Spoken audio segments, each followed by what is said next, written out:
33వ summer Olympic క్రీడలు అంతర్జాతీయ Olympic క్రీడలు 2024 సంవత్సరంలో జరిగింది. ఈసారి 4 ఇయర్స్ ఎవ్రీ 4 ఇయర్స్కి ఒకసారి జరుగుతుంది. అంటే 2024లో జరిగింది అంటే ముందు ఇప్పుడు జరిగింది, ఎక్కడ జరిగింది, 2024 తర్వాత రాబోయే ఒలింపిక్ క్రీడలు ఎప్పుడు జరుగుతాయి, ఎక్కడ జరుగుతాయి నాకు కామెంట్ చేయండి. తర్వాత ఈ 2024లో ప్యారిస్లో ఫ్రాన్స్లో జరిగింది. జనరల్గా ప్రారంభోత్సవ వేడుకలు స్టేడియంలో జరుగుతాయి. ఇక్కడ మాత్రం సీన్ రివర్స్ అయింది. సీన్ నది మీద జరిగింది. 2500 దేశాలు టోటల్గా పాల్గొన్నాయి. 10,714 అథ్లెట్స్ పాల్గొన్నారు. అందులో మొత్తం 32 క్రీడాంశాలు ఉన్నాయి టోటల్గా. అందులో 16 క్రీడాంశాల్లోనే భారత్ పాల్గొంది. 32 అంటే 33 సమ్మర్ ఒలింపిక్ క్రీడలు కదా, అందులోంచి ఒకటి తీసేయండి.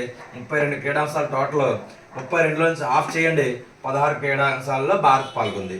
మొత్తం భారత్లో 117 మంది అథ్లెట్స్ పాల్గొన్నారు. అందులో ర్యాంక్ వచ్చేసరికి భారత్కి 71 ర్యాంక్. అంటే ఈ 117లోని రివర్స్ చేశాను అనమాట. 71 రివర్స్గా రాశాను. 71 ర్యాంక్ వచ్చింది. అలా గుర్తెట్టుకోండి. మొత్తం స్వర్ణ పథకాలు రాలేదు. ఇందులో బంగారు పథకాలు రజతం 1, కాంస్యం 5, మొత్తం 6 పథకాలు వచ్చాయి. ఈ విధంగా ర్యాంక్ ఎలా వచ్చిందంటే ప్రపంచ మట్టంలో పశ్చిమ నుంచి వెళ్తే first America, second China, 3 Japan, 4 Australia, 5 France. నిర్వహించిన ఫ్రాన్స్ 5వ తనాన్ని పోగొట్టుకోకుండా కాపాడుకుంది. అందుకే 5వ ప్లేస్లో వచ్చింది.